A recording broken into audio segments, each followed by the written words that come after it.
السلام عليكم. اهلا بكم في فيديو جديد. في الفيديوهات اللي فاتت شرحت لكم هل الكيتو والكيتونات بتأثر على الرياضيين، وشرحت لكم ازاي تقليل الكاربس مهم في رياضات التحمل، وازاي انظمة غذائية معتمدة على الاستخدام المفرط للكاربس ممكن تأثر على مؤشرات ما قبل السكري. ولكن من منطلق أولم تؤمن قال ولكن ليطمئن قلبي، فأنا في الفيديو ده هشارك معاكم دراستين مهمين جدا منشورين في مجلات موثوقة. الدراستين دول عملوا مقارنات ما بين الرياضيين اللي متابعين حمية اللو كارب واللي مش متابعين حمية اللو كارب، وقارنوا أدائهم الرياضي وقرايات السكر وحرق الدهون وعوامل أخرى كتيرة. النهاردة هنشرح النتائج بطريقة بسيطة وبأسلوب مفهوم للجميع، فيلا بينا.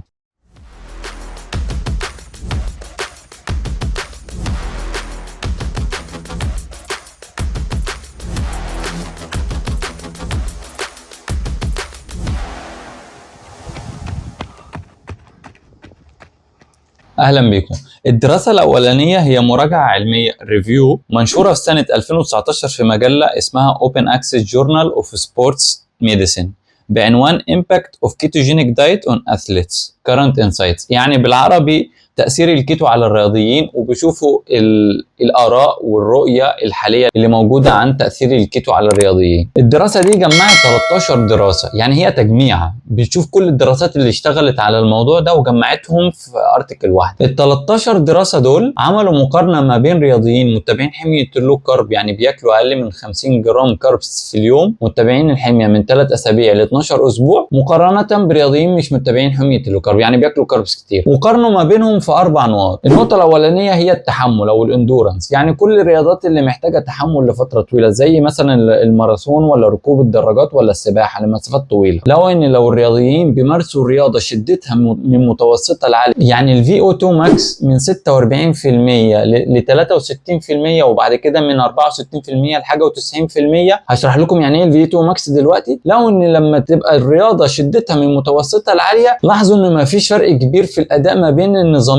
ده بالعكس كمان لو ان كمان الناس اللي مشيت على كيتو حسنت حرق الدهون كمصدر لطاقة، فبقى عندها مصدر للطاقة احسن مع الوقت. وبالنسبة للرياضيات الشديدة اللي هو قالوا الفي او 2 ماكس من 70 وطالع لمده زمنيه اطول، لو ان الرياضيين اللي متابعين كيتو بيتعبوا اسرع وبيستخدموا او بيستهلكوا اكسجين اكتر عشان ينتجوا نفس كميه الطاقه، وده بيأثر على الاداء وبيخلي الرياضي يحس بالتعب اكتر او معدل ضربات قلبه تزيد اسرع. طب ايه هو الفي 2 ماكس؟ بالانجليزي يعني ماكسيمم فوليوم اوف اوكسجين، بالعربي يعني اقصى كميه اكسجين ممكن جسمك يستخدمها اثناء الرياضه الشديده. الجسم بيحتاج اكسجين عشان يحرق الاكل سواء دهون ولا جلوكوز عشان يستخدمها للطاقه. كل ما جسمك عرف يستخدم كميه اكسجين اكتر فانت ادائك الرياضي هيعلى. فالفي او 2 ماكس ده ببساطه مؤشر لكفاءتك التنفسيه والقلبيه والعضليه. ولنفترض مثلا ان جسمك ده هو محرك السياره والبنزين ده هو الاكسجين. كل ما محرك السياره عرف ياخد كميه اكسجين اكتر ويحرقها، كل ما هيعرف يمشي لمده اطول وبسرعه اطول. فهو ده بالظبط الفي او 2 ماكس. ده مؤشر مهم جدا في رياضات التحمل زي الجري في الماراثون ولا ركوب الدراجات ولا السباحه. نروح للنقطه الثانيه اللي هم قارنوا بيها ما بين الرياضيين اللي هي القوه. لقوا ان تاثير الكيتو على القوه العضليه اثناء التمارين الشديده زي الديد ليفت والسكوات ما بتاثرش خالص على الاداء في الرياضيين اللي اتبعوا حميه الكيتو ما بين 3 اسابيع ل 12 اسبوع. نروح للنقطه الثالثه اللي هي السرعه. لقوا ان تاثير الكيتو على الرياضيين في المسافات الصغيره اللي هي بتبقى سبرنتات 6 ثواني ل 400 متر لحتى 2 كيلو، لقوا ان الرياضيين اللي متابعين حميه الكيتو كانوا اسرع او على الاقل ادائهم الرياضي ما قلش. بس قالوا في الاخر ان هم مش متاكدين هل ده بسبب ان هم متابعين حميه الكيتو ولا بسبب ان هم لما اتبعوا حميه الكيتو فوزنهم قل وخسروا دهون فبقوا اخف فبقوا اسرع. طب معلش كده بالراحه، هل في واحد يزعل ان هو يتبع نظام غذائي صحي يخلي اداؤه الرياضي احسن، سرعته احسن، يخس ويخسر دهون ويبقى زعلان في الاخر؟ سواء كان ده بسبب تاثير الكيتو ولا بسبب ان هو خسر الدهون مش مشكله، المهم ان انت صحتك اتحسنت وادائك اتحسن، مش كده ولا ايه؟ رابع نقطه اتكلموا عليها اللي هي الكتله العضليه وتكوين الجسم. لو الدراسات بتقول ان لو كميه البروتين سواء كانت في اللو كارب او مش في اللو كارب متساويه فما فيش فرق في الكتله العضليه، الا دراسه واحده قالت ان انت لو اتبعت اللو كارب ممكن تخسر كتله عضليه. المميز بقى ان كل اللي متابعين الكيتو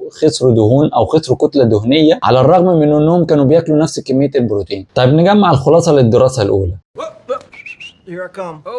الخلاصة بتقول لو انت رياضي رياضتك بتركز على التحمل المتوسط للشديد او السرعة او القوة، فالكيتو مناسب ليك ومش هيأثر على ادائك، لا وبالعكس كمان هتخسر دهون وهتخسر وزن. لكن لو رياضتك معتمدة على الكثافة العالية الشديدة لفترة طويلة فممكن الكيتو يقلل من كفاءتك ويخليك تتعب اسرع. نيجي للدراسة الثانية، ودي واحدة من احدث الدراسات اللي اتعملت في 2023 في مجلة معروفة جدا ومرموقة اسمها الفرونتايرز ان نيوتريشن. عنوان الدراسة زي ما انتم شايفين تأثير الحميات المنخفضة والمرتفعة الكاربس على الأداء وحرق الدهون ومستويات الجلوكوز وصحة القلب والتمثيل الغذائي لدى الذكور في منتصف العمر، يعني من 30 ل 50 سنة. الدراسة كانت عبارة عن 4 أسابيع، جابوا 10 رياضيين متمرسين في الجري عندهم خبرة 10 سنين في الجري وقسموهم على مجموعتين 5 و5 بشكل عشوائي، جروب هيخش في اللو كارب وجروب هيخش في الهاي كاربس. ادوهم نفس كمية السعرات، الاختلاف بس ان الجروب اللو كارب هياكل كاربس اقل من 50 جرام، والدهون طبعا في جروب اللو كارب هيبقى اكتر من الدهون هناك. وخلوهم يخشوا الدراسة 4 اسابيع، وبعد 4 اسابيع ريحوهم تقريبا اسبوعين، وبعد كده عملوا الكروس اوفر،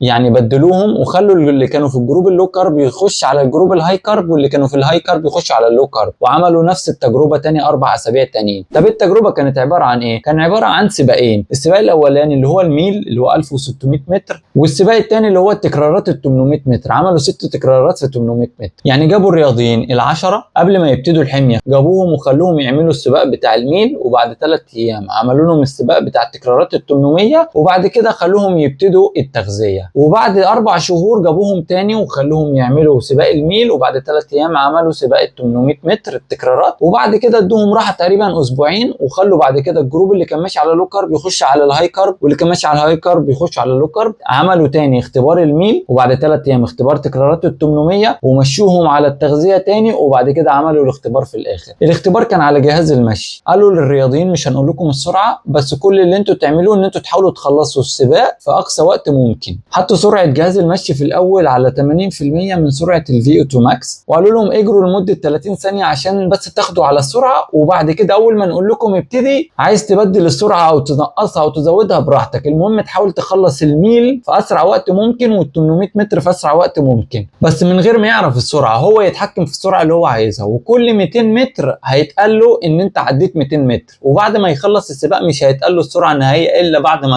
الدراسة كلها خلصت. قالوا حاولوا يخلوا كل العوامل اللي مؤثرة على النتائج تبقى متساوية، يعني السباق كان في نفس اليوم بنفس التوقيت وكل حاجة، حتى طريقة التشجيع. عارف انت لما بتروح الجيم ويجي واحد يقول لك عاش عاش عاش، يقول لك حتى طريقة التشجيع كانت هي، يعني كانوا بيشجعوا الواحد وهو واقف على جهاز المشي وبيتقال له نفس الكلام بالظبط. انتوا عارفين عظمة كلمة عاش؟ ده انا لما بجري وبيتقال لي عاش بجري حلو جدا، حتى شوفوا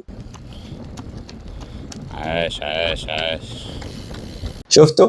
نيجي بقى للنتائج، لقوا ان النتائج متقاربه جدا ومفيش اختلاف ما بين الجروبين، يعني اللي كان ماشي على اللو كارب ولا اللي ماشي على الهاي كارب لقوا نفس النتائج قريبه من بعض، نفس التوقيت اللي خلصوا في الميل او ال 800 هو. لقوا كمان اللي مشوا على اللو كارب حرقوا دهون اكتر، فده مناسب ليك لو انت غرضك اصلا ان انت تخس. المفاجاه الغريبه لقوا ان 30% من اللي مشوا على الهاي كارب كان عندهم مؤشرات سكر ما قبل السكري، مع انهم كانوا اصحاء وشكلهم كويس جدا وعندهم خبره في الجري. فاكرين الحلقه اللي فاتت بتاعت ليونيل ساندرز اللي كان جسمه مثالي ورياضي وبطل عالم، بس لما جه يعمل تحليل دم لقى ان السكر بتاعه في مرحله ما قبل السكري؟ راجع الحلقه. لقوا كمان اللي كان سكره عالي قبل التجربه لما مشي على اللو كارب ودخل في الجروب بتاع اللو كارب لقوا ان هو قرايات السكر بتاعته اتحسنت اكتر من الناس اللي كانت سكرها مش عالي. فده كويس قوي للي هو سكره عالي جدا وحابب يبتدي الكيتو. لو انت ابتديت كيتو وسكرك عالي استجابتك لحرق الدهون هتبقى اعلى وقرايتك للسكر هتتحسن اعلى من اللي سكره مش عالي قوي. واخيرا لقوا ان في علاقه طرديه ما بين هبوط السكر في الدم وزياده حرق الدهون، يعني كل ما سكر الدم بتاعك يهبط في اللو كارب كل ما حرق الدهون بتاعك هيبقى اعلى. لقوا الكلام ده فين؟ في الجروب اللي هو كان ماشي هاي كارب في الاول وبعد كده نقل على اللو كارب. حاجه كمان، جميع المشاركين في التجربه لما مشوا على اللو كارب اتحسنوا في قرايات السكر، وكل اللي كان في مرحله ما قبل السكري رجع تاني للمرحله الطبيعيه، مع انه ما قللش السعرات الحراريه ولا قلل التمرين، كان نفس التمرين ونفس السعرات الحراريه، مجرد ان هو حول للو كارب فقراياته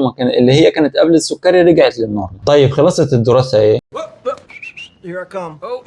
لقوا ان اللي ماشي كيتو خلال 4 اسابيع اداؤه الرياضي في المسافات القصيره زي الميل وال 800 متر مش هيتاثر عن الجروب اللي هو ماشي هاي كارب. ده بالعكس قرايات السكر بتاعته هتتحسن وكمان هيقل كتله دهنيه فهيخس. يعني من الاخر نظام اللو كارب ممكن يكون وسيله فعاله لتحسين الصحه الايضيه وخساره الدهون من غير ما ياثر على ادائك الرياضي. في النهايه القرار راجع ليك، اعرف جسمك وجرب وراقب ادائك الرياضي، لو لقيت تحسن كمل عليه. اشوفكم في فيديو جديد.